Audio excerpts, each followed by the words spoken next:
All right. Welcome, everyone. We've got a few recording doohickeys popping up there for you. Welcome to our second group call of August 2021. No, it's the 21st, 2025. I don't even know what year it is. Time warp it to the past. We're going to do our metaphor check-in in just a second. And then, you know, a fun thing is one or two adjectives for a heat wave. I think we might have done this recently, but we're having another heat wave here in California. So throwing it in, throwing it in. All right, Ezra, you ready? I'm going to put you in the spotlight yeah, play around here. The adjective for a heat wave. I'll say spicy Spicy for check-in or the heat wave. for the heat wave. Okay, I like it. And then I'll say a entering a store that you're not sure what they sell, but as soon as you go in, uh, your jaw drops to the floor uh, Because because you find that you're buying all these things and there's not enough time to get them all. You know, it's just like September 1st is the start of my September 1st is the beginning of my launch of marketing with the blog posts and everything. And so getting that ready. yep, yep. And delegating. Awesome. Thank you for that check-in.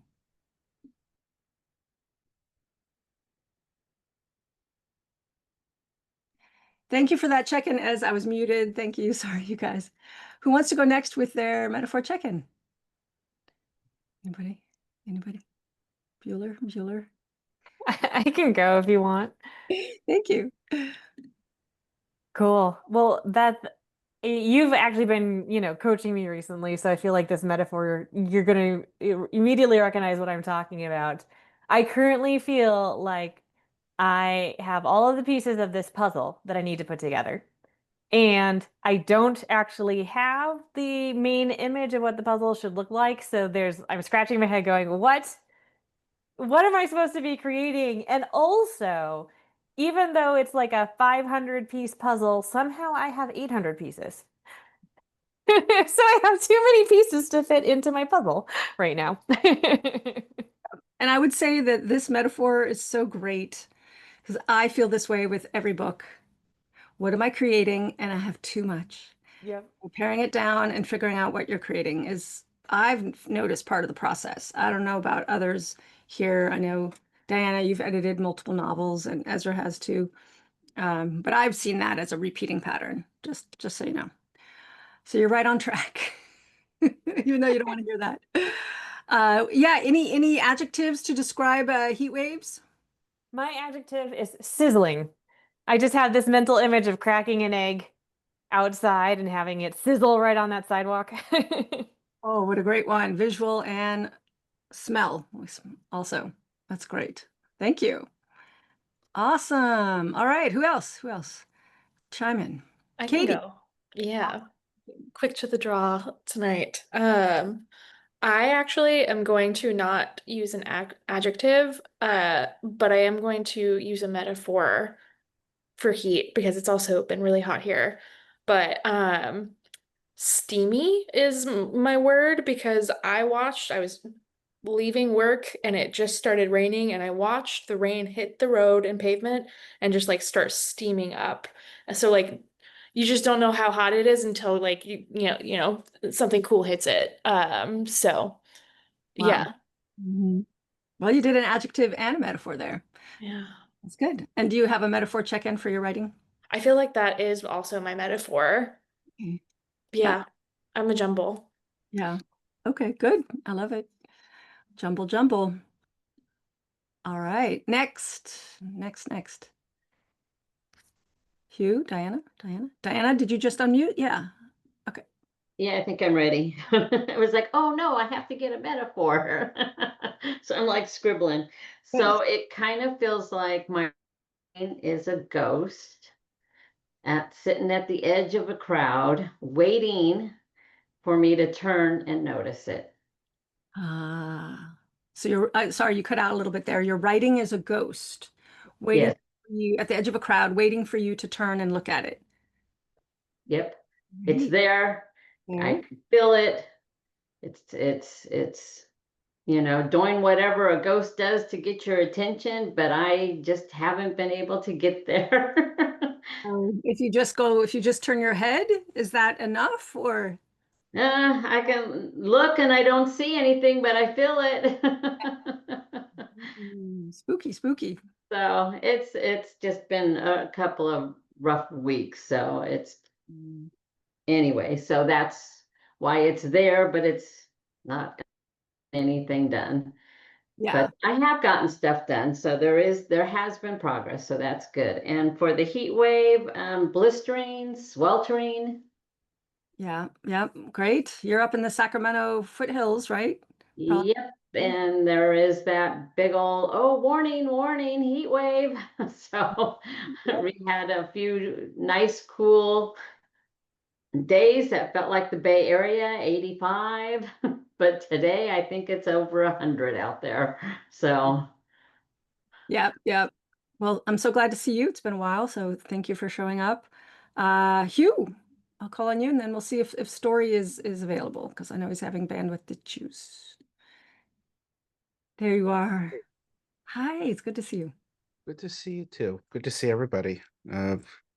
Both Diana's and Katie on the same call. I'm fortunate. Mhm. And yeah, so my last metaphor check-in was I was like a steam train, Mm. shoveling the coal in.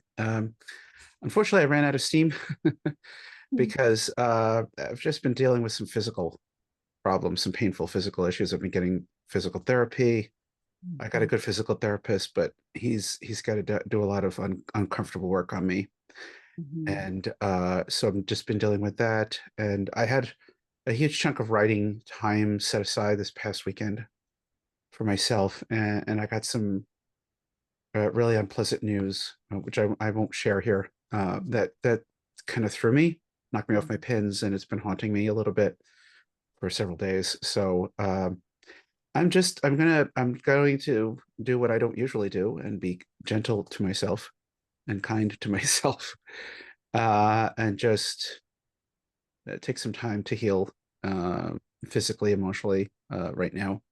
Mhm. And and the job's been extremely stressful, so it's just like I can't catch a break. So this Saturday, I and some friends are going out to a wine tasting event out on Long Island. So if I can't fix my problems, I will drown them. Okay. Uh, Sure. so And, uh, and self-care and friends and a good time. and friends and some good people. Good people. I've known them. A bunch of my old acting friends. We've known each other for 20 plus years. So it'll be a good time, good healing time. Good. And yeah, so my word for heat wave. Well, in New York just suddenly dropped in temperature, which has been good. But lately, all I can describe it with the heat and the humidity, and just the buildings in Manhattan reflecting the heat and re-radiating it. I just all I can do is say it was baking. I was baking, Mhm. Mhm. Yeah. and my crispy loaf of bread. Yeah. Turn you into a loaf of bread. Oh boy. Indeed. And with my mood lately, sourdough. Sourdough. Oh. Yeah. Yeah. Oh dear. Oh, I think we lost Story. Yeah, because of tech. Maybe he'll come back in. Let's see. Maybe I'll put myself in the middle.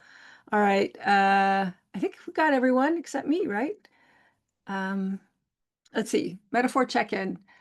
Uh, I feel like my story is kind of like this big foreboding mountain kind of like peering down at me. And then all of a sudden there seems to have been some kind of shift, like the light shifted, and I realized that instead of one mountain, it was two mountains that are actually smaller. And I'm like, huh, maybe I can climb these mountains. I just got the idea I should cut my book in half. You'll be happy to know, Hugh. And I'm going to cut my 130,000 word novel in half. Maybe. I have to see. I haven't examined it yet. But all of a sudden, it kind of started to shift and things felt less daunting. So Phew. And yeah, Diana says, so glad you're taking the time for yourself. Self-care is definitely healing in many ways, for sure, for sure. And Katie too supports your decision, Hugh. Me too, me three. My metaphor check, my adjective for heat, I kind of like baking, but for me it was kind of like, and actually I saw someone do this today on my way home, just sitting out in the sun, kind of like sunbathing. The heat has felt very nourishing because it's been really foggy here for most of the summer. So it almost feels nourishing as long as I'm not out in it for too long. It feels really good. Ah, lizard time. Yes, Katie, that's great. Or like the cats. I see the cats sometimes just lounging there, all spread out. It's so nice. Oh, and here comes Ezra. Yes. Perfect timing. We just did our metaphor check-in. You missed mine. And Story's not here, I guess. Darn. Okay. Great. So today we have two fun things. One, we're going to play with dialogue. And two, Katie has shared a pitch for her book that she's working on. Yes, very excited about this too. And I took some of your ideas, Katie, because Katie also suggested the dialogue and played with some of your ideas, and we'll see. We'll have fun with it. We're gonna do, so here's the free write. Let's see if I have this. The idea of the free write is to pick a dialogue from your book and either spice it up. Oh, the dialogue needs to be 3 or more people, speaking people. And so you have an option. You can either use something that you have and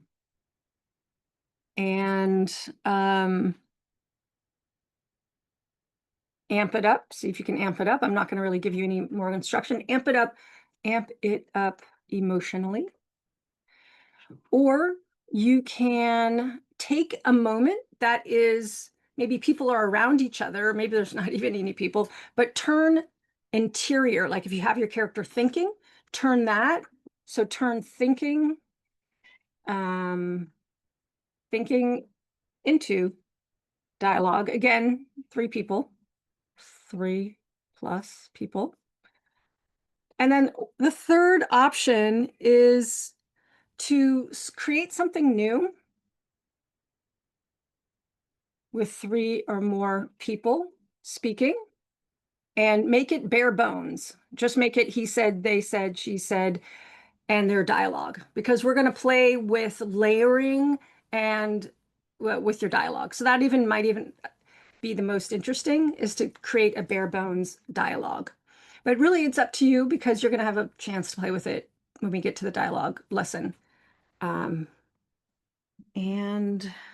yeah, so does everyone have their writing utensils up?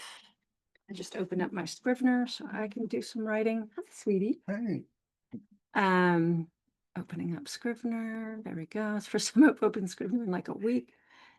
And great. Any questions about dialogue and the different options? And of course, this is a free write, so you're free to disregard these instructions and do whatever you would like.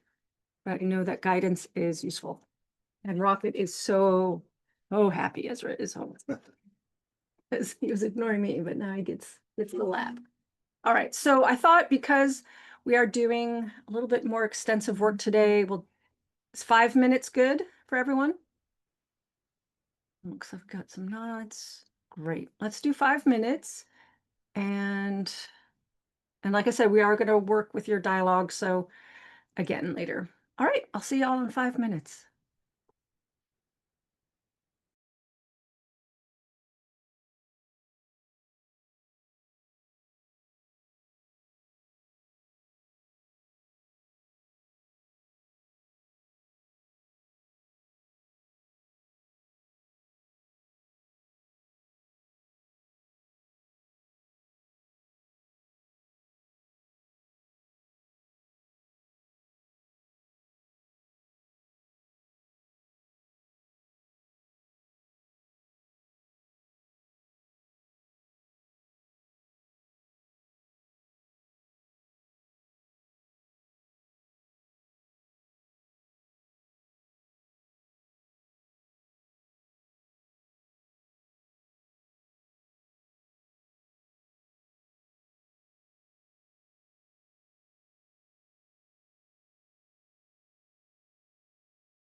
All right, that was 5 minutes and then some. I was in the middle of a sentence. And I'm six. Recording in progress. Um, I'm 4 characters. Can I go now? Test, test, 1, 2, 3. Good. Ezra was echoing there for a sec. I'm 4 characters over. Let's see if I can 3 characters over. Where do I just go like that? All right. Can't see the bottom. Look at this. I can't see the bottom of the screen.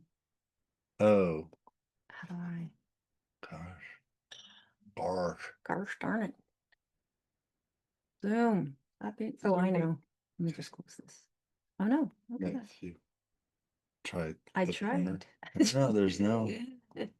All right, let's see. See if I can. Oh no. All right, whatever. Had to cut off some things there. All right. And this, it's the bottom thing, doohickey. What is that called? The bar, The bar. Yeah. toolbar. All of a sudden. All right, let me see if I can hide Ooh, everything. now you can. Oh, no, I can. Tech has just been doing me a number today. I've had to talk to 2 different tech supports for various and sundry.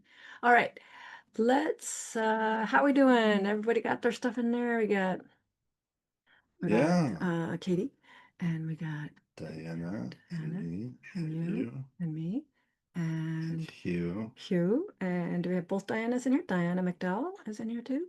And Yeah, both all of right, us. okay, Ezra, can you read everyone? Great. And welcome.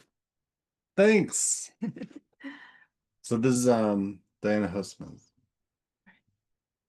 I want bare bones. What do you want? Asked Duke Consort Isidore. Said Clara. Spit it out, said the Duke. We'd like to talk to Queen Marianne, please. Your Honor, said Clara. Queen Marianne is busy dealing with her nephew's betrayal, said the Duke. Go away. But you can't, said Clara. My lord, Nico said. We'd like to use Queen Marianne's open-door policy to speak with her. We know this is a bad time, but it's important. What exactly is so important? Asked the Duke. Well, said Clara.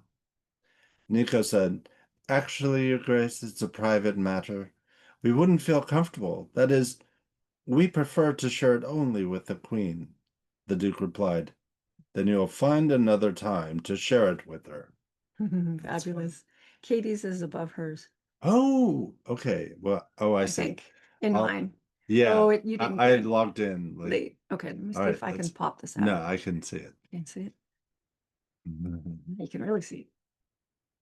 Were you snooping around our backyard a few minutes ago like some creep? I asked. Sam tensed behind me. Her fingers snaked around my bicep, pinching a little like she was trying to remind me of my manners. I ignored her. Who even are you? Why won't you say what you're doing here? I knocked and no one answered, he said. But I heard the television playing, so I walked around to see if I could find another door closer to the sound. I do not think my first knock was heard over the television. So you didn't think to ring the doorbell, but also didn't want to answer me when I saw you in the backyard and called out? I asked. I'm not the most approachable man by nature, he said. I did not want to scare you. I shook out of my sister's clutches and crossed my arms in front of my chest. You did a shit job of that. Beth, Sam whispered, her breath buzzing past my ear like a fly. My apologies. I would not have been so forward if the need to speak with you both wasn't so great, he replied. Right. Did you pare this down, Katie? I took it from 535 words to less than 200. I took out all of like the visuals, but Ah, okay. yeah, there's some like visual cues in there. Well Uh, done. I want to point out that paring down sometimes might be the best way to go with dialogue. And we'll talk more about that as we go. But I remember seeing this. All right, Ezra, you want to read yours? Great. You've got it there. I started off just free writing, and then, so after the first sentence, the rest is really what happened to me at school today. Oh, In class, I say, listen, slugger, I've had enough of you. You either do the assignment or I'm sending you to the register. Got me? Evan laughs. Mr. Bryan, why are you talking like that? It amuses me. Where's the projector? It's not on the ceiling, and it's not in front of us. I pointed to the side wall. What? Evan said with a gasp. How is it able to project from that angle?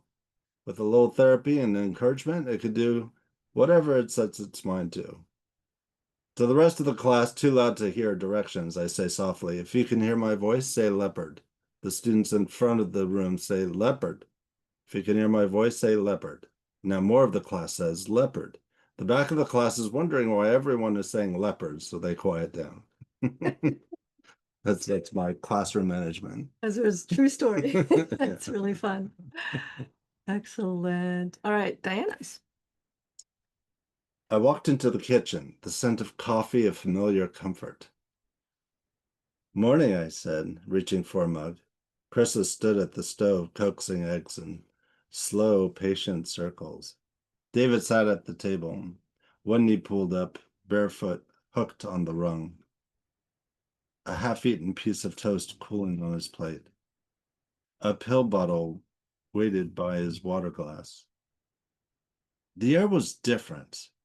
David was a little less closed off, not chatty, just not braced for impact. Hey, his eyes flicked up, quick as a bird, then back to the toast. He slid the orange juice closer to me without looking. A small courtesy that wouldn't have happened 2 days ago. Krista glanced over her shoulder, looking toward David. You sleep any better, honey? How's the head? Fine, he lied in the way tired people do, quiet and flat. The skin under his eyes held a faint lavender shadow. When he reached for the pill bottle, his hand trembled, not much, but enough to make the cap rattle before he steadied it and shook out a tablet. I took a sip of coffee. Bitter steam curled into my nose and cleared some of the sleep. I was going to make calls and continue looking for a venue and hopefully check out a couple of places. Really fun. Wow. It's nice to see you writing, Diana. This is really lovely. Yeah, I agree with the Yeah, new oh. reply. Yeah, Hugh says, love this. He lied in the way tired people do, quiet and flat. Yeah. Yeah, I also loved Wonderful. bitter steam curled into my nose and cleared some of the sleep. Mm-hmm. All That's right. that women's fiction, you know, you gotta get deep. Absolutely. And I Us mean, men would hate this. I mean, you took a quiet, ordinary scene, right? If you look at the dialogue, morning, hey, fine, right? Yeah. It's very minimalist. And yeah, I love what you're saying, Hugh. So simple yet, Authentic. oh my OMG, profound and meaningful. Like you've told us a lot, mostly about David, Yeah. nothing about really the POV character, a little bit about Krissa. Although that last sentence, tells us, your POV dialogue speaker is going to do things. Awesome. All right. Here's mine is invented from a scene that I already have in my book. I don't even remember what I actually have. So I just wrote this right now. Oh, And there's a great. few tiny little weird errors because I was trying to fit it into 1,000 Okay. characters. We need to retrace Sally's steps, Ginny said. I know how we can do that, Hanson said, raising his hand high and waving it around like he was trying to get the teacher's attention. There's just 3 of us. No need to raise your hand, Ginny said. Go ahead. Oh, I heard Ezekiel started. No, me, Hanson interrupted. Ginny turned to Dom. Want to jump into the fray? No, I'm good, Dom said. He's just here to avoid his flight exam, Ezekiel said. I'm not a pilot, Dom shrugged. Why do you have to tell everyone stuff? Hanson said to Ezekiel. Gentlemen, Back to Sally's whereabouts before she died, Jenny said. Walk me through it. The three men, barely out of boyhood, glanced at each other. And then Janie. We don't know, Ezekiel finally volunteered. How are we going to investigate? Jenny muttered. With this bunch. You're gonna have to tell us what to do, Hanson said in a cheery tone. Like my second ma does to me when I have my head in the clouds, which is always. Trying to whip her new team into shape. It's Thank you. All right, and Hugh. Tobias hit the ground with a painful thud. What in the hells? Arbala's usually pale gray skin grew into an odd shade of crimson. Unless you want to meet my blade wizard, you'll stay down there. She gripped one of the daggers in her leather sash, regressing to her assassin ways. Tobias clearly hit a nerve with her, but she had to be told she was wrong. Arbala, what are you doing? This doesn't help anyone. Ruffin stepped in front of Arbala. No, that would not help. Tobias could see what Arbala's expression might be changing into. Get out of my way, old man, she snarled. You don't have any more magic. I could cut you down with a single swipe. Enough. This fighting had to stop. Tobias curled his fingers, jutted his palm into the air, and yelled, Haka! A bolt of light burst forth from his hand, and both Arbala and Ruffin stumbled back, Ruffin almost stepping on Tobias' legs. Tobias blinked to clear his vision and got to his feet. The mage light was a lot stronger this time. His power continued to grow. He liked it. Arbala rubbed her eyes and cursed in her native tongue. Wizard, if you weren't saving the world, I'd slice you up and feed you to the scuttles. Don't threaten Ruffin, and don't threaten me. You were hired to help us, not go rogue out of fear. That wolf is dangerous. It's infected and it almost killed you. Why are you protecting it? She gestured toward the enormous writhing wolf tied up next to the boulder. Its maw was still covered with Tobias' blood. Nice. Ooh, love all this conflict. Yeah. Really great. Ah, great action scene. Wonderful. It's so fun. Did we get everybody's? I think we did, didn't we? So fun. Great. Really great. Let's dive into the lesson. Actually, is it okay to put the dialogue on hold? I want to dive into Katie's pitch. We're going to switch gears for just a little bit, and then we're going to come back to look at all those thumbs up. So awesome. Nice. Oh my goodness, all of a sudden. Whew. So let's see. Katie, you're doing a YA fantasy and you've written several pitches. I see 1 and 2 and then Sam. So 2 versions and then Sam, right? Yeah. EV, what does that mean? Beth version 1. 1, that's version 2, and then Sam. And one of the questions you had for me is, do you need to write a paragraph for each of them? I just saw that and I replied to you that if your story is told in only one point of view, you just need the story from the pitch from one point of view. The example from my Plan Your Novel comes from romance, where there are usually 2 POVs. So I couldn't remember if your story, I mean, I've only read pages where your main character is the POV. So which is it? Is she still here? Oh, sorry. Yes, I am here. I was reading the Harry Potter example you had put in your book. But no, I'm changing it to multi-point of view. But it doesn't come until over 10 chapters in. Everything's Beth up until chapter like 10. So Okay, then I mean, Harry Potter is written from one point of view. mhm. And even though if a book switches, I mean, you can chime in here. I mean, if a book switches into different points of view, but it's later on, I think it's okay to leave it in just one POV. That's my take from experience and everything. I'm thinking of the Reacher books that we read all the time. Yeah. That pitch is just from the main character's point of view. in my books, I do often switch point of view. Like chapter 1 is one, chapter 2 is the other, chapter So 3. do you write blurbs from So two? oh, and no, no, I don't think so. That would be, I would feel more of romance. It is a very Um, much a romance thing. Otherwise, just one point of view. there was one instance where there was a chapter I felt I had to write from another person's point of view, um, only because it was a critical moment and the stakes were highest from that point of view. But we're not talking about that. Yeah. We're just talking about blurbs right now. Yeah, But oh, I see what you yeah. mean, yeah. between- So, what kind of feedback would you like, Katie, on these 3 blurbs?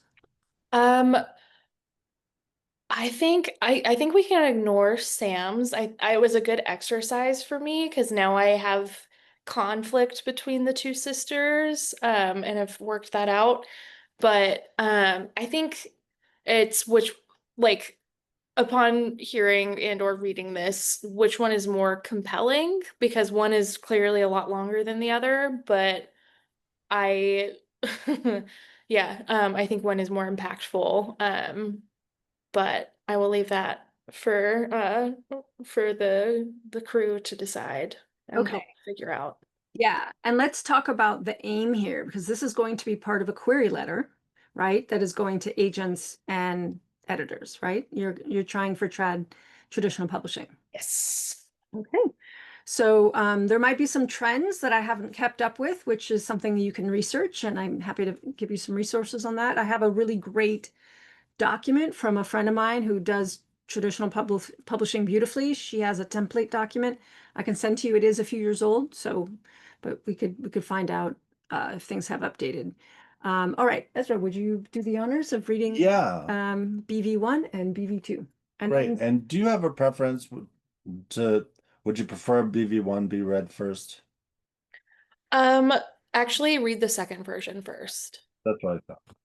Then what was there something else? Oh, just after you hear these 2 versions, go ahead and put 1 or 2 in the chat to say which one you like the best, right? Because we're helping Katie choose. And are you open for feedback in terms of the words on the page? Totally, yeah. I'll take anything, but I think big question is what I'm coming for. Okay. It was and should we have the mindset of a prospective agent / publisher? Yeah, so something they would know going in is this is Portal Fantasy. They would probably know it's a Portal Fantasy and whatever the word count is, which is So it's gonna be around 100K. okay. All right, and we'll just assume that's what they're looking for. And so yeah, so I'm gonna assume I'm an agent or a publisher and I'm reading this. Yeah, Right. looking for young adult adventure Portal Fantasy. Got it. When 16-year-old Beth Argyros discovers a magical notebook on her doorstep, warning of danger, she and her sister Sam flee through a portal to the unknown world of Lascar, only to learn Beth is heir to one of 5 thrones and the target of a tyrant king's hunt. Now Beth must choose: embrace her destiny to save Lascar from war, or find a way home to the normal life she's always planned. Thank you. Number 2. Beth Argyros, a 16-year-old determined to leave her hometown for college in California next year, and her mischievous 15-year-old sister Sam jump through a portal to the world of Lascar after the mysterious and sudden deaths of their parents and finding of a mysterious magic notebook on their doorstep that warns them of impending danger should they stay. Stuck in Lascar, Beth longs to return back to Earth and escape the mounting pressures of a burgeoning war. The tyrant king who is hunting her down, and her assumed destiny to save the world as an heir to one of the 5 thrones of Lascar. Will she be able to return to her normal life, or will her fate in Lascar trap her in the world, dead or alive? Thank you. So go ahead and post in the chat in a moment. Just post in the chat one or two. Which one did you like the best? And I am.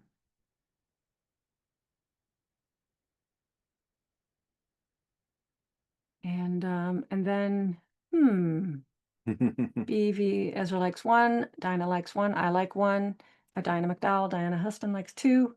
Hugh is contemplating. Yeah. Well, Great. Hugh got the right one. You got the right one.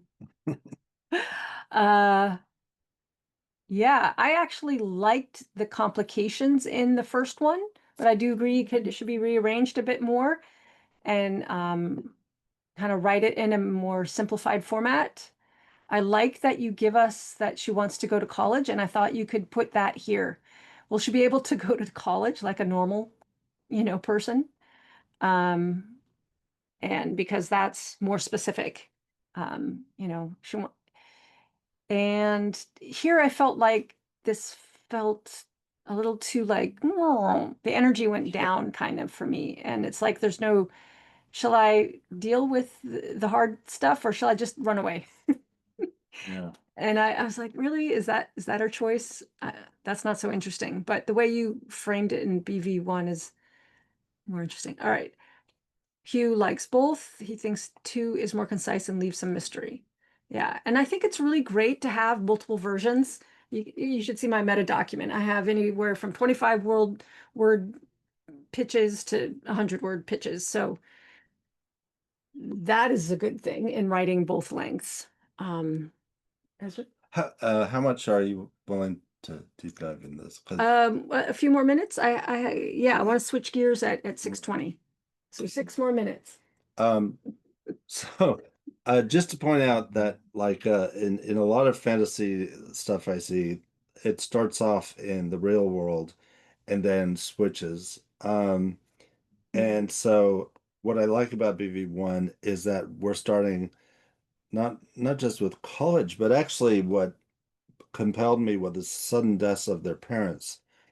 And so I don't think you need 16-year-old and 15-year-old, but so like Beth Argyros, Although that- for YA you do need to indicate that Okay. they're your protagonists. well, then you don't need, I don't know, it's just college infers the age is what I'm thinking. I could be wrong. But anyway, so and I guess starting with, after Beth and her sisters, the sudden death of their parents. Can I rearrange this, Katie? Yes, I'm already seeing what you want to do. Or this? Yeah. Okay. Um, Okay. and then or something like that. I don't know exactly, but they Beth and her sister Sam, whatever, find a mysterious magic notebook on their doorstep that warns them of impending danger. Yeah. Right, because they don't know anything of the other world yet. Mhm. Period. I think this is such a thrilling like hook because you have the trope, the parents leaving, you have, someone who wants an ordinary life, you have a thorn on her side sister, and then you have this mysterious notebook. And then what? There's something about B2 here that worked really well. Yeah. That Lee? like they jump into, or they've that whole thing Huh? seems to work well.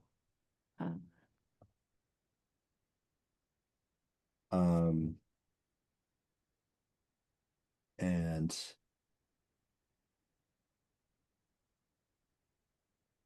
then it can go to like, will she be able to return to her? Oh, cut this part out. Because I 'Cause we think already that's said kind that. of the same thing, yeah. Yeah. So there's another version.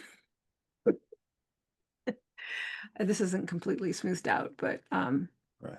yeah. So we kind of did a compromise there. And be 1.5. That's right. B 1.5. That's right. Good. Does that help, Katie? And does anyone else have any feedback? I know, Diana, you've written book blurbs for your books. Diana McDowell. I think your rearrangement helps smooth it out so it's not as wordy. It kind of gets to the point with the flow and the pace a little bit smoother, in my opinion.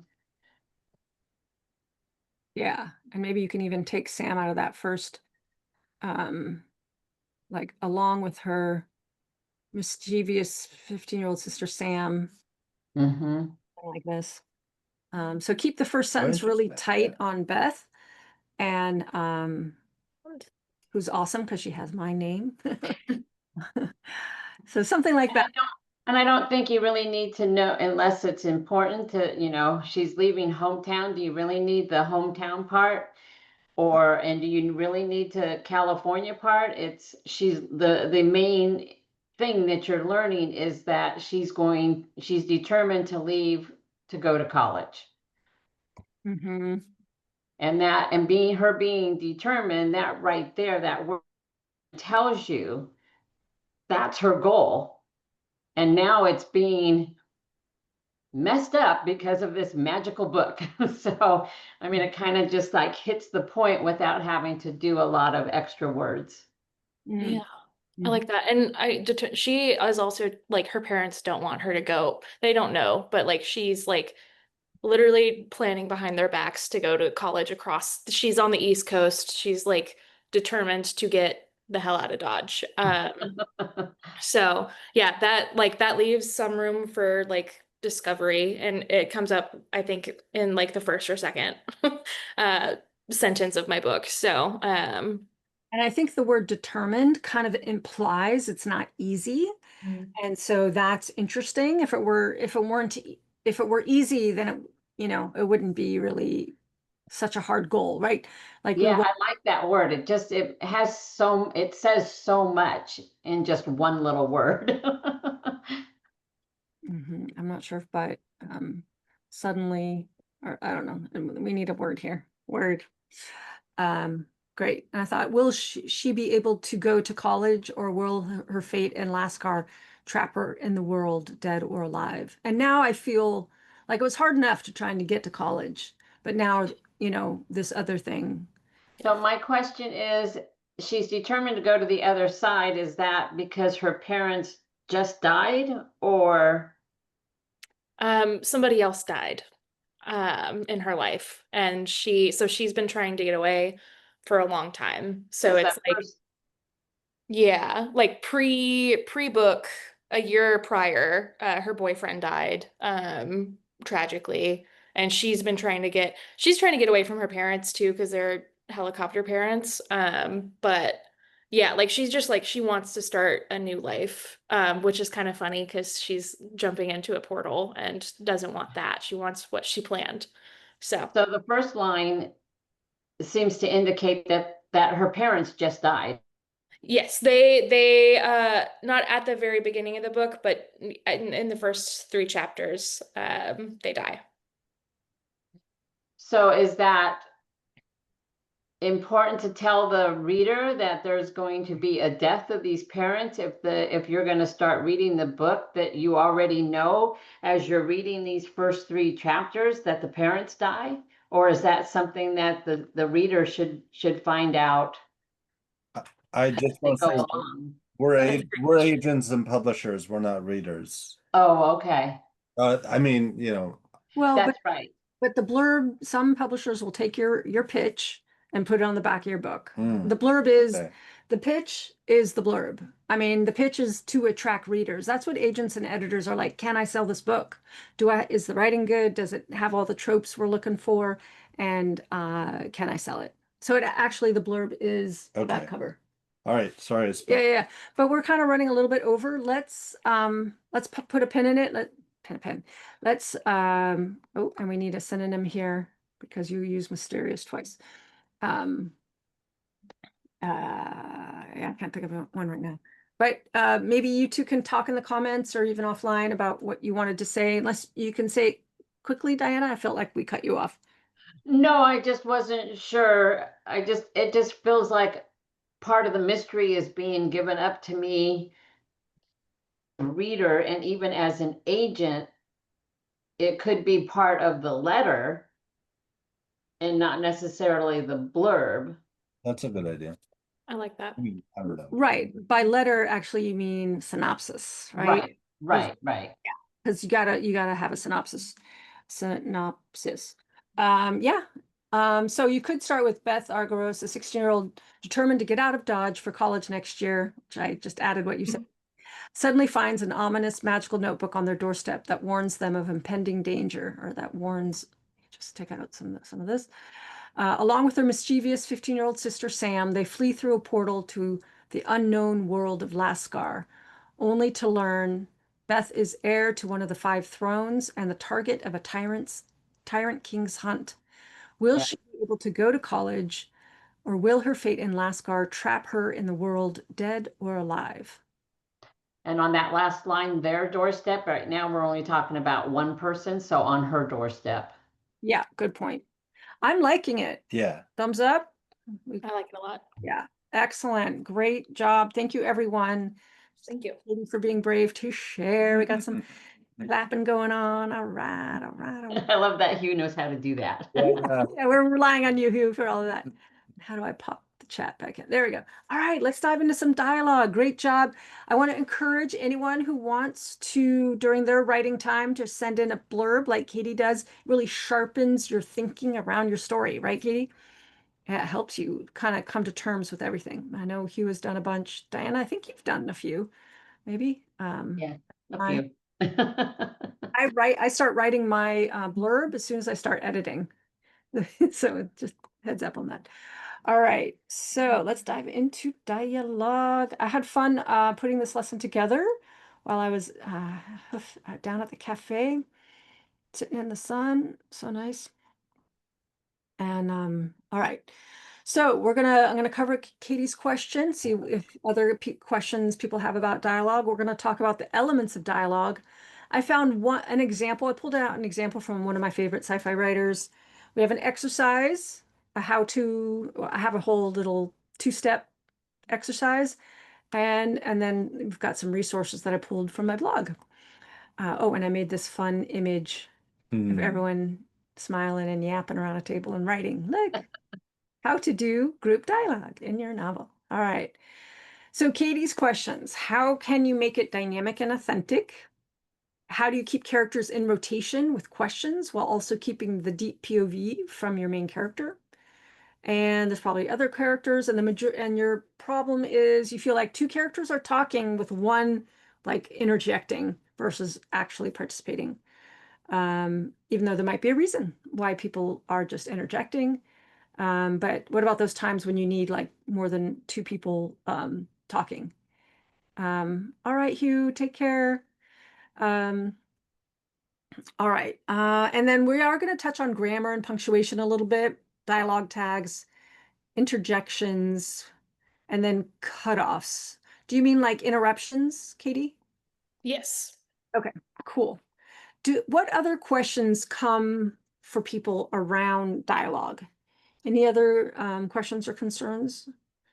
Hopefully we can cover them in the next 20 minutes. Well, I'm always interested in how to make it flow more naturally by adding in some kind of something about the character that allows you to know who's talking without having to say he said or she said for flow. Mm-hmm. And I try to do that. I'm not sure. Yeah. Because even though they say he said, she said is invisible, for Mm-hmm. some reason it's not invisible to me. Right. So I think what you're talking about, and we can point this out as we go, is action, but I think they're called action tags. Yeah. and I cannot spell entitled. Okay. All It's right. funny, I was headed in the same direction. I was wondering, how do you keep clarity of who's Mhm. speaking, but not have it be, repetitive? So and so said, so and so said, Well, so and that's so said. like Mhm. why like my deep point of view character, grabbed a mug and then the coffee the scent of the coffee curled into his note or whatever. And then, Right. and then if you're reading the book, David has been sick. So knowing that those pills are on the table next to him, that's him that's Mhm. talking or, and Yeah. try to make the flow that way. Yeah. Yeah. Ezra, do you have any concerns with dialogue? Your dialogue's always really snappy. Stumpy. I misunderstood until just now, like the concern, because I at first I thought someone's concern was if you have like 3 or 4 people talking and you want to minimalize action tags so that you could just have Mm. quote, quote, quote, quote, and know exactly who's talking. There's that as well, which I was making a note, something I hadn't, I'll bring up in a second, is pacing. Most good, well, let's talk about it. Let's talk about the elements of what is group dialogue. So I just did a brain dump for myself. What is group dialogue? Well, in this case, we are talking about 2 or more people talking together, usually in one location. And we'll get to the what else in a sec. Your dialogue needs to have purpose. So it needs to be interesting in some way, funny, poignant, conflictual, reveals character. Actually, I'm going to put this up here with this. Like that. And let's go like that. We don't need a question mark there. Yeah, it needs to move the story forward towards some kind of goal. You can also include setting and action. What I noticed in analyzing this one book is that the openings of books usually only have, if there's a dialogue, it's just 2 people. So don't open your story with a gaggle of people unless it's like a controlled scene, like a courtroom scene or something, right? Where everything is, everybody has roles. Of course, there's grammar, punctuation, and everything else. But what else is included in group dialogue? Did I leave anything out? You were, Oh, I don't know, like action tags, or yeah, I don't know. Is action that there? Okay, tags, there. dialogue Okay. tags, Yeah. action tags. Now, when you said that if you open with that, I do have one book that opens with dialogue, and I was wondering if it fit your Definition. rule Mhm. of having it be just 2 people or something. Well, I was just noticing it. I was reading a complicated science fiction novel to prep for the class, and And the one book that has it, it's just him waking up and going, "Ow," and so yeah, that's less than 3 people. that's less than 3 people. And I see you sent us something. Is it a video file? I can't really It's tell. just an image. It's Oh, it's a huge movie file. Mean Girls, when they're all talking on the phone. Oh yeah. Oh, yeah. And That's but what I want it to feel like. okay, but you have to figure out when that scene is. It's probably halfway through the movie. I'm betting, yeah. Yep. Yeah. Okay. Here is an example, and I wonder if I can read it off of the Kindle because I didn't maintain the breaks. Let's see if I do this. Can y'all? Yeah, here we go. Ezra, would you be willing to read this example? Yeah. Starting with the hatch, and it goes all the way to the next page, ending at the bottom of the next page. So it's page 6 and 7. This is the first book in a series, a sci-fi military series by Elizabeth Moon called Cold Welcome. And Great. we're on page 6 of the book. And Admiral Vada is The main- female, right? Yeah, Admiral Vada is female, and Admiral Vada is our POV. Okay. She is, yeah. The hatch opened into a standard airlock. Beyond was the ramp down into the station itself, where the commandant, erect as ever, but showing his age now, awaited her. Professionally impassive, of course, the telltale eyelid not drooping today, and his gaze boring into her like an industrial laser. To either side, behind him, rows of media reps were held back by station security. Admiral Vata, he said. That's my name too, she said. No, I'm sorry. Admiral Vata, he said. Nothing in his tone but courtesy. The sawtooth edge to his voice that had greeted her at their last meeting was undetectable. She had no doubt he could still deploy it. Welcome to Slaughter Key. The Rector of Defense and the President both asked me to convey their sincere regrets that they could not meet you here. She had wondered if he would call her by her rank, the rank she had assumed of necessity, not through the usual process of regular promotions overseen by a board. But of course, he did in front of the media. The snake-like tendrils of media feeds hovered over them both. People on planet would be watching it live. It made her skin itch. But she had the experience now to handle it as blandly as he did. Thank you, Commandant. He had a last name, but no one ever used it. I'm delighted to meet you again. His smile held a glimmer of warmth. And I you, Admiral. He glanced aside, and two of the enlisted personnel with him moved past her toward the hatch to fetch her luggage and Jen's, just one regular case each, and their survival suits packed by her own trusted crew. That last had necessitated a brief tussle with someone on the Space Force end, who had only grudgingly agreed that she could bring it if she wanted. The Commandant's aide, she saw, had turned slightly aside, clearly listening to something in his earbug. This is my aide, Commander Bentik, Kai said. She is from Cascadia in the Moscow Confederation. Glad to meet you, Commander, the Commandant said. Forgive me that I'm not fully acquainted with Cascadian protocol. It is my honor, sir, Bentik said. I assure you I will not take offense. Cascadian protocol is not an issue here. I must hope that I have mastered that of Slaughter Key. Let there be no strain between us, the Commandant said. The proper Cascadian mode for senior to junior, and turned to Kai. As the shuttle is ready, Admiral, we might defer further courtesies to the shuttle lounge, if that suits you. Of course. Yeah, you could stop there. So thanks. We should read it there. I mean, we have two people and a little bit of a third. Anyway, that's what this is. And I just wanted to, we have some very simple he said, but then we have reflections about his tone and interjections, little explanations about culture. He had a last name, but no one ever used it. Yeah. We have a description of smile. We have another person who never speaks. We have this commandant's aide. And then the third person who's speaking is this Commander Bentik, who doesn't say very much. It's kind of pleasantries, right? Formalities.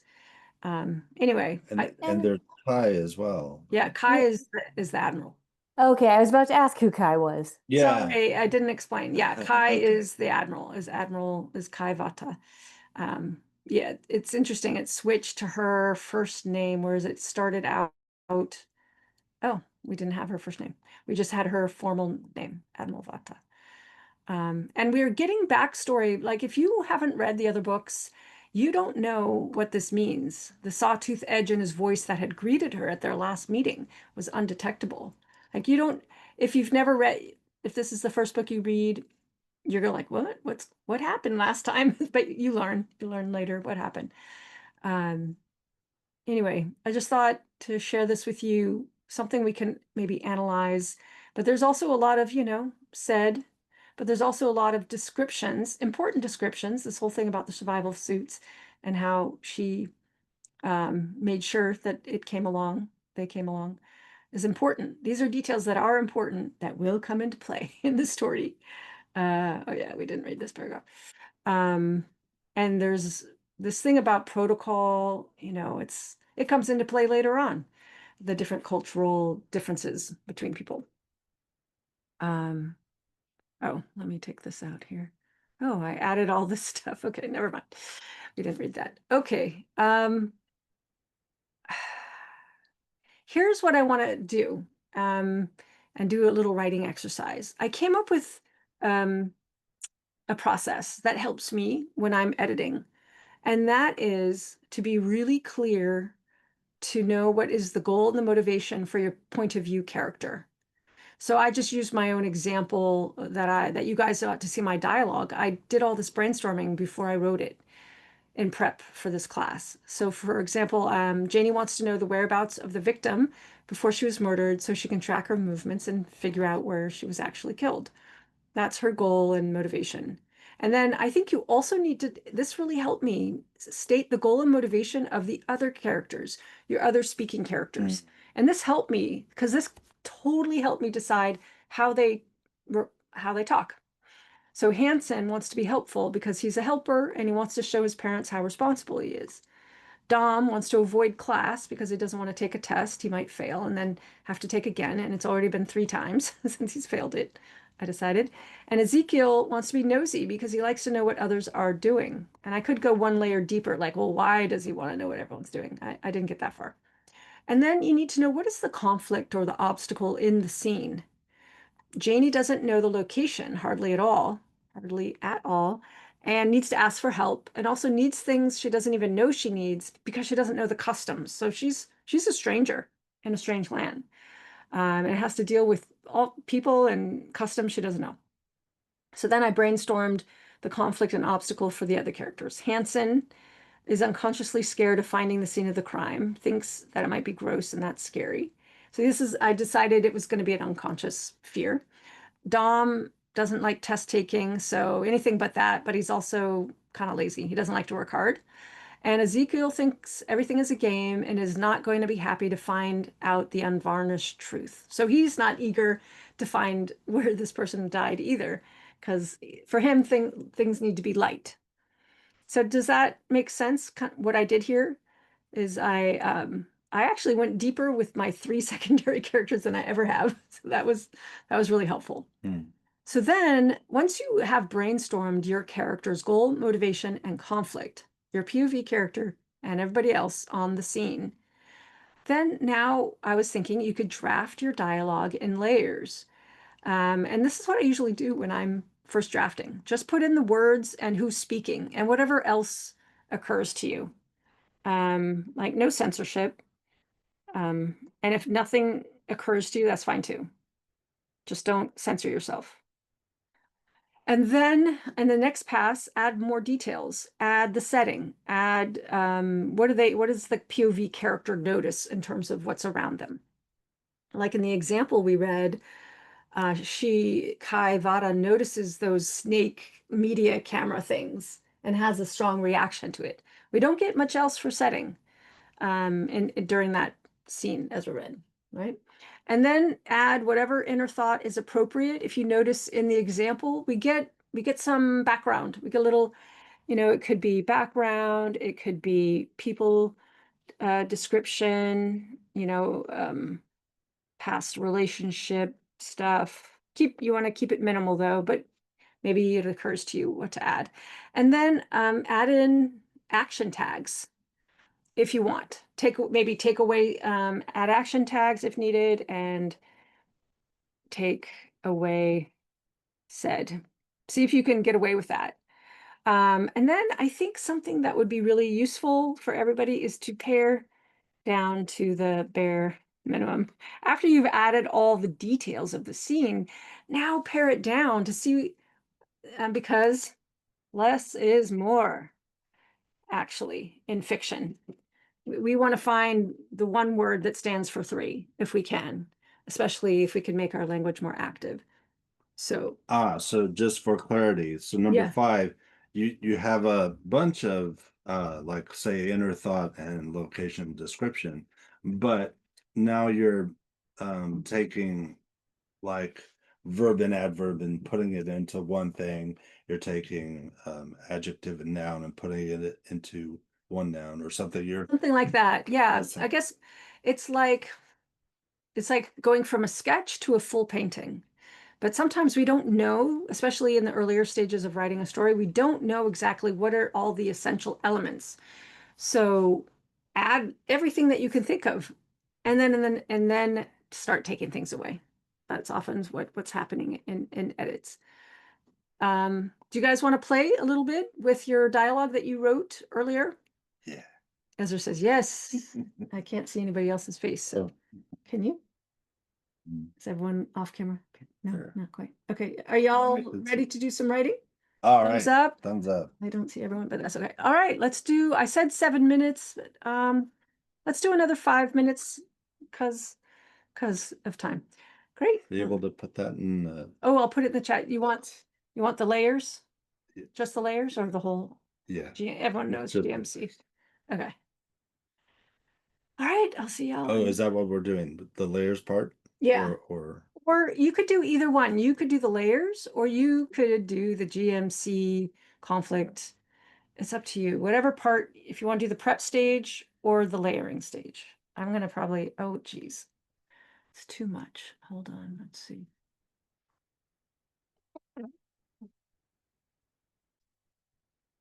Alrighty. Okay, there's the exercise. So you could either do your layering or you could do the brainstorming. All right, I'll see y'all in 5 minutes.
All righty. That was 5 minutes. And yeah, got some stuff coming in. I didn't do it because my brain said, I'm full. See, Katie's is here. Ezra's is here. And just waiting on the Diana's.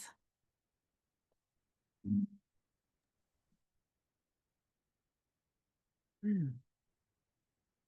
How was that exercise? Katie, was that helpful? The looking at the goal, like the goals of my characters, and like what do the characters want to achieve in this?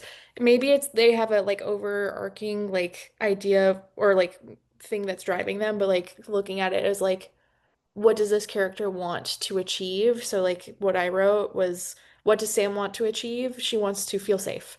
And there's danger all around her. So it like she's looking to her big sister to make decisions and like keep her safe.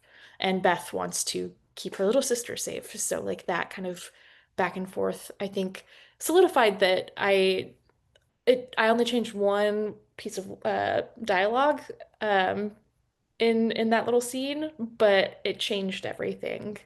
So, That's awesome. Oh, that's great. Wow. Thank you. Wow, awesome. Ezra, you want to read Yeah. people's stuff? There's Um, these up for me. Start with Katie. Mhm. Beth, what are we supposed to do? Sam screamed over the chaos of whipping winds around us. She scanned the surrounding forest frantically, searching for an escape path that didn't exist. I started to say I didn't know, but I stopped myself. I did know. Deep down, past the confusion and terror, it was there. That pool of invisible magic beckoning into the black hole. The same magic that we'd followed through the forest, that had led us to Nicodemo. We were like the Pevensie siblings, following their little sister into a wardrobe on the promise of magic and wonder. What was this Lascar on the other side of the portal? What would it be like? I took a deep breath and spoke out over the keening wind. We have to jump! The lurking darkness was almost at our feet. I trust you, Sam said, her voice small but determined. We nodded at each other, but neither of us moved. Is it the I trust us sentence, Katie? Yeah, That's that good. was a lovely little switch. Yeah. Yeah, on the edge of terror, they're united. That's great. Good job. All right, Ezra, you want to read yours? Sure. In class, the students worked at plotting the data projected on the screen.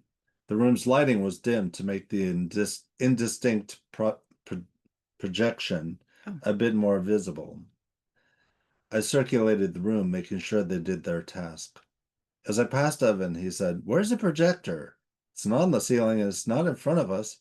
I pointed to the side wall. "What?" Evan said with a gasp. "How is it able to project from that angle? With a little therapy and encouragement, it can do whatever it sets its mind to." To the rest of the class, too loud to hear directions, I said softly, "If you can hear my voice, say leopard." The students in the front of the room said leopard. "If you can hear my voice, say leopard." Now more of the class said leopard. The back of the class wondered why everyone was saying leopard, so they quieted down, their heads poking up from behind for a better view. Fun. You add a little more detail. Yeah, really fun. All right, Diana's. Husbands. "What do you want?" snapped Duke Consort Isidore. Clara's heart sank as she gazed at the bristling impediment between her and the queen. "Spit it out." "We'd like to talk to Queen Marianne, please, Your Honor." Clara desperately tried to think of anything that would appease the angry Duke. Queen Marianne is busy dealing with her nephew's betrayal." He glared at Clara as if it was all her fault. "Go away." Clara's cheeks reddened and she drew herself up. "But you can't, my lord," Nico interjected hastily. We'd like to use Queen Marianne's open door policy to speak with her. We know this is a bad time, but it's important. What exactly is so important? Asked the Duke. They couldn't tell him the truth. Well, started Clara, not knowing what to say. Fun. It seems like you made some nice changes there, Diana, in terms of showing more Clara's internal experience, which Mhm. is something I'm always asking you to do. So very good job. Very good job. All right, Diana McDowell. So the prep stage, brainstorm to come to clarity. The goal and motivation of the scene for the POV character And the other characters. and the other characters. Got it. Okay. So for Slade, he wants to know how to connect with David. Maybe Mhm. that's what I mean. I think that's what you mean. Yeah. And to prove he's a good guy and worthy of love from David's mother. Carissa wants everyone to get along, and David wants to avoid connection. And that's why Slade's the POV character, right? Yeah, And he's really hyper noticing David's ability to connect and not connect. right. That's all his focus. So, I mean, really good job having Yeah. Slade's goal be hyper focused on what he truly wants. Yeah, I mean, Krista wants more, but I just was trying to do something here for 5 minutes. Yeah, absolutely. And Katie has a suggestion for you, Diana husband. I'd like to see Nico move or something when he first interjects, toned by if it's protective or some other emotional motivation. Yeah. Oh Yeah, yeah. because I know you've told me that Nico was kind of sweet on Clara, but Clara doesn't notice. So would he put his arm around Clara to kind of distract her, Stand in front of her. or stand in front of her as a protective move? Or I don't know. You decide. You get to decide. I almost pick a my lord, like a little like finger up kind of thing. Right, right. Or is he being very, what's the word, obsequious, to try and de-escalate so that he will not be upset at Clara, who's the Yeah. trouble. Yeah. Ezra's voice certainly made it a lot more timid. I thought that was very amusing. Yeah, because we don't have enough clues on how to read it, but it also the way it's the interjected hastily is kind of like trying to make things better. So yeah, you could add a few more clues for Nico. Very good job, everyone. Just real quick, and I'll be including this document with everyone. I have a lot of resources on dialogue on my website.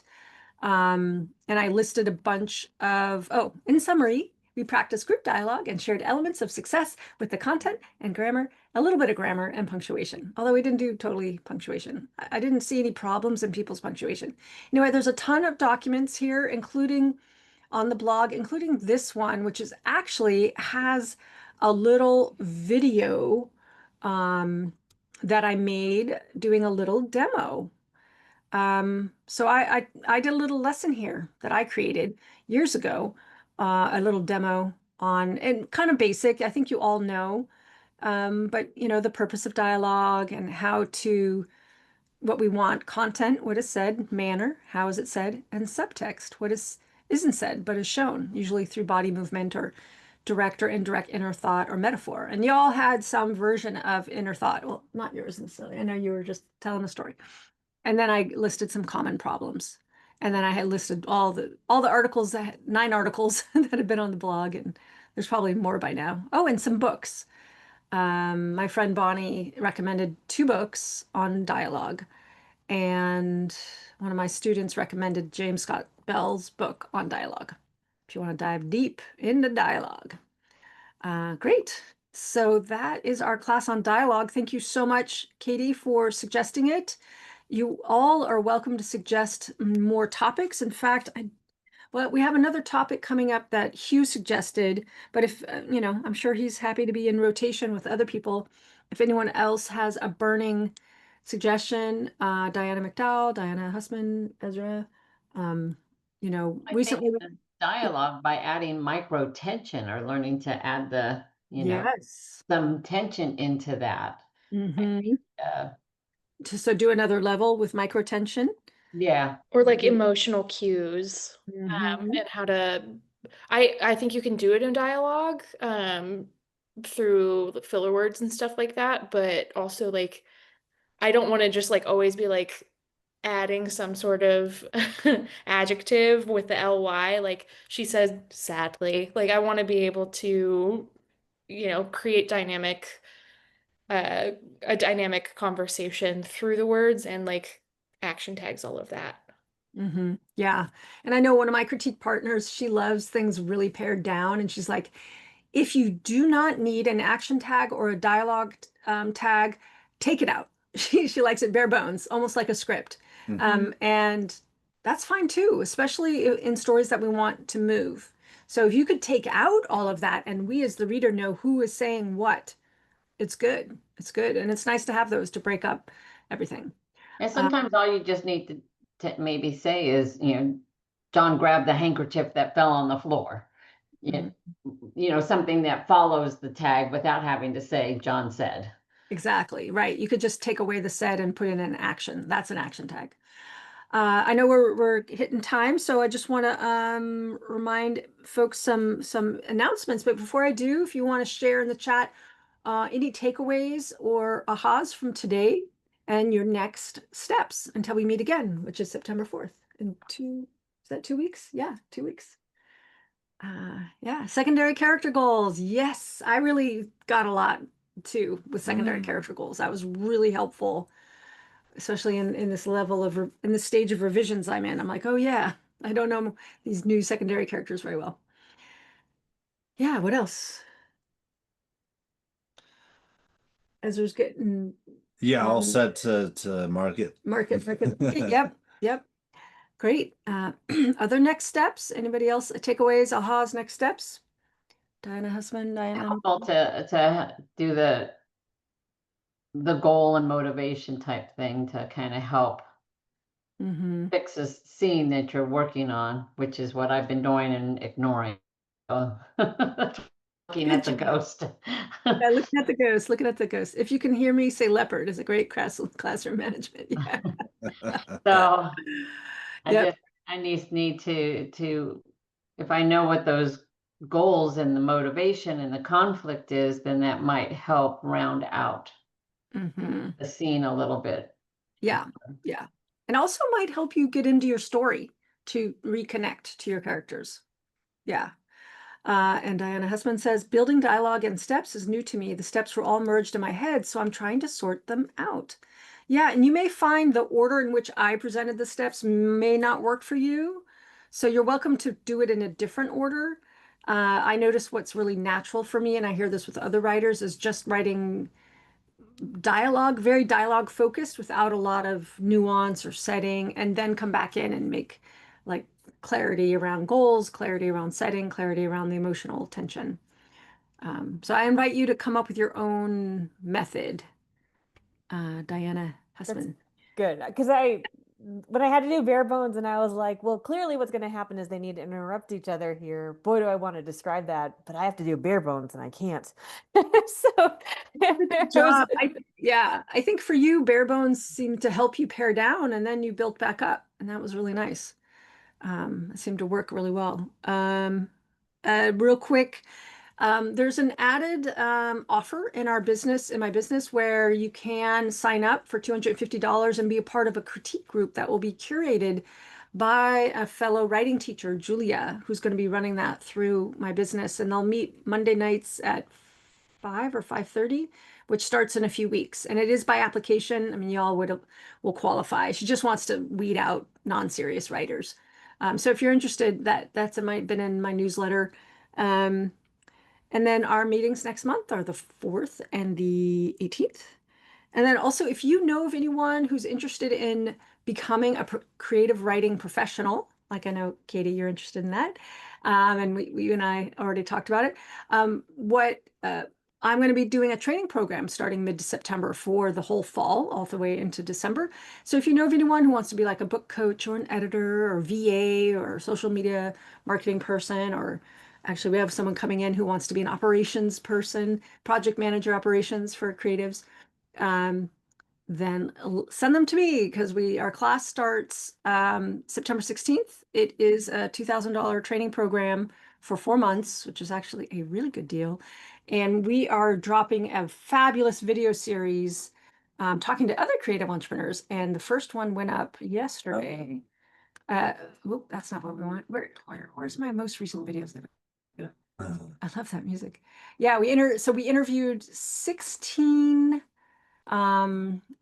creative writing professionals, and we're dropping one video a day. And here's the first one with Nikki Blewett, who does marketing for authors, and he's out of the UK. Really fun talking to him. And they're pretty raw. They're not polished like my podcast. Because my cohort, Galaras, my co-teacher, she's like, just put them up there. I'm like, good. And then we're going to do social media, and it'll be popping up on our Instagrams and all that. It's fun. It was really great talking to all these people.